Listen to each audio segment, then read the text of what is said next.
రామాయణం ఈ పేరు వినగానే మన పురాణ కథను చిన్నపిల్లలు కూడా చెప్తారు కదా. రామాయణం అంటే రావణుడు సీతమాతని ఎత్తుకెళ్లడంతో రాముడి తన వానర సేనతో కలిసి లంకకు వెళ్లి రావణుణ్ణి వధించి సీతమ్మని మళ్ళీ అయోధ్యకి తీసుకువెళ్లాడని చెప్తారు. ఇక్కడ రాముడు హీరో, రావణుడు విలన్. ఇదే నిజం కూడా. అయితే ఇప్పుడు రామాయణం గురించి ఎందుకు చెప్తున్నామంటే బాలీవుడ్ లో ఏకంగా 4000 కోట్ల బడ్జెట్ లో రామాయణం తీస్తున్నారు. రణబీర్ కపూర్ రాముడిగా, సీతమ్మగా సాయి పల్లవి కనిపిస్తారు. అలాగే రావణుడిగా యష్ నటిస్తున్నాడు. పురాణాలను సినిమాగా తీయాలంటే చాలా పద్ధతిగా చేయాలి, లేకుంటే ప్రభాస్ ఆది పురుషులా మారుతుంది. ఇప్పుడు రామాయణానికి కూడా ఈ వీడియో చూడండి, అప్పుడు ఈ సెంటెన్స్ ని ఫీల్ చేయొచ్చు.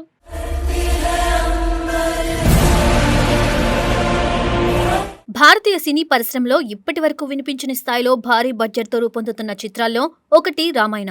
దాదాపు 4000 కోట్ల బడ్జెట్తో 2 భాగాలుగా తెరకెక్కుతున్న ఈ భారీ ప్రాజెక్టు గురించి ఇప్పటికే దేశవ్యాప్తంగా చర్చ జరుగుతుంది. భారతీయ పురాణాల్లో అత్యంత గొప్ప ఇతిహాసంగా భావించే కథను ఆధారంగా తీసుకుని ఈ చిత్రాన్ని రూపొందిస్తున్నారు. అందుకే ఈ సినిమా గురించి ప్రతి చిన్న సమాచారం కూడా ప్రేక్షకుల్లో ఆసక్తిని మరింత పెంచుతోంది. ఇటీవల ఈ చిత్ర బృందం విడుదల చేసిన టీజర్ కూడా ఇదే ఆసక్తిని పెంచింది.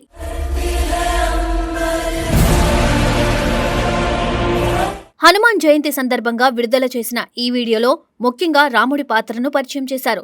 టీజర్లో రణబీర్ ని చూపించిన విధానం అభిమానులను ఆకట్టుకుంది. ప్రశాంతమైన స్వభావం, ధైర్యం కలిగిన రాముడి పాత్ర ఎలా ఉండబోతుందో ఆ చిన్న వీడియో ద్వారా సూచించారు. టీజర్లో కేవలం రాముడి పాత్రనే కాదు, సినిమాలో కనిపించబోయే మరికొన్ని ముఖ్య పాత్రలను కూడా చిన్న చిన్న సన్నివేశాల ద్వారా చూపించారు. అయితే పూర్తి వివరాలు మాత్రం వెల్లడించలేదు. కొన్ని పాత్రలు కేవలం ఒక క్షణం మాత్రమే కనిపించాయి. దీంతో ప్రేక్షకుల్లో ఆసక్తి మరింత పెరిగింది.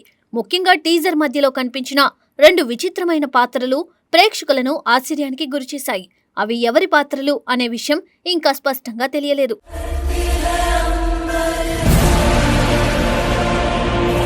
అలాగే టీజర్లో మంచుతో కప్పుకున్న ప్రాంతంలో జరిగే ఒక యుద్ధ సన్నివేశాన్ని కూడా చూపించారు. ఆ సన్నివేశం చూసిన తర్వాత చాలా మందిలో సందేహాలు కూడా కలిగాయి. ఎందుకంటే సాధారణంగా మనకు తెలిసిన రామాయణ కథలో ఎక్కువగా అడవులు, రాజ్యాలు, సముద్రం వంటి ప్రాంతాలు కనిపిస్తాయి. కానీ మంచుతో నిండిన ప్రాంతంలో యుద్ధం చూపించడం కొత్తగా అనిపించింది. అందుకే ఈ సన్నివేశం కథలో ఏ భాగానికి సంబంధించినదో తెలుసుకోవాలని ప్రేక్షకులు ఆసక్తిగా ఎదురుచూస్తున్నారు. ఇంతలో మరో పెద్ద ప్రశ్న కూడా ఇప్పుడు సోషల్ మీడియాలో చర్చకు దారితీసింది. అదే రావణుడి పాత్ర. ఈ సినిమాలో రావణుడి పాత్రను ఎలా చూపించబోతున్నారు అనే విషయం ఇప్పటి వరకు పూర్తిగా వెల్లడించలేదు. టీజర్లో కూడా రావణుడి పాత్రను స్పష్టంగా చూపించలేదు. కేవలం కొన్ని సంకేతాల ద్వారా మాత్రమే సూచించారు. అందుకే ప్రేక్షకుల్లో ఆసక్తి మరింత పెరిగింది.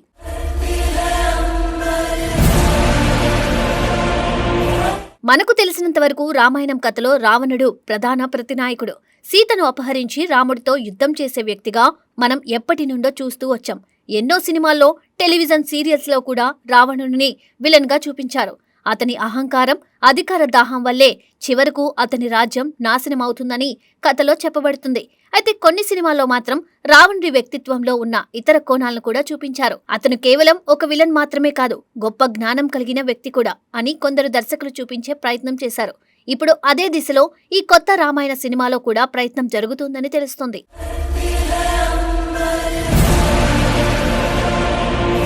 దర్శకుడు నితీష్ తివారీ ఇటీవల ఈ విషయంపై ఆసక్తికర వ్యాఖ్యలు చేశారు. రావణుడి పాత్రను కేవలం నెగటివ్ గా మాత్రమే చూపించబోమని ఆయన స్పష్టం చేశారు.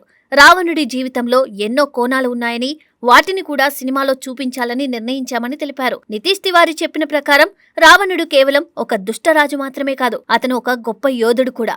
యుద్ధ కళ్ళల్లో అతనికి అపారమైన నైపుణ్యం ఉందని పురాణాల్లో చెప్పబడింది. అంతేకాదు, అతను ఒక మంచి సంగీత విద్వాంసుడు కూడా.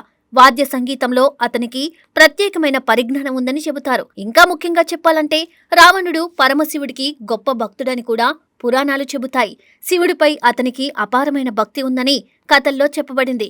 అలాగే తన ప్రజల పట్ల కూడా అతను దయగల రాజుగా వ్యవహరించాడని కొన్ని వర్ణనలు ఉన్నాయి. ఈ అన్ని కోణాలను ప్రేక్షకులకు చూపించాలని దర్శకుడు భావిస్తున్నట్లు తెలుస్తోంది.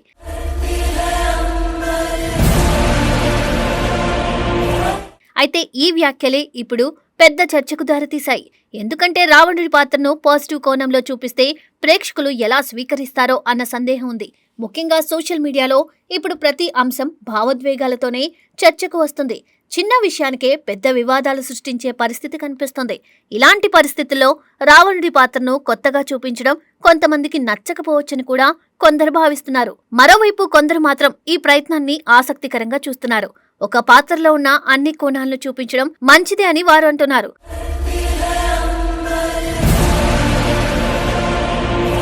ఏదేమైనా ఈ సినిమా గురించి చర్చ మాత్రం ఇప్పటి నుండే ప్రారంభమైంది.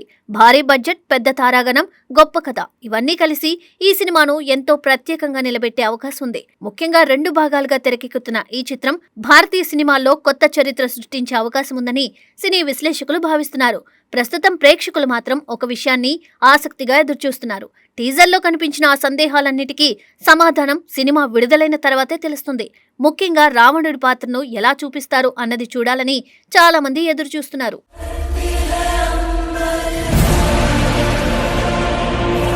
ఈ భారీ చిత్రం దీపావళి సందర్భంగా విడుదల అవుతుందని సమాచారం. అప్పటి వరకు ఈ సినిమాపై చర్చలు, ఊహాగానాలు ఇంకా పెరుగుతూనే ఉంటాయి.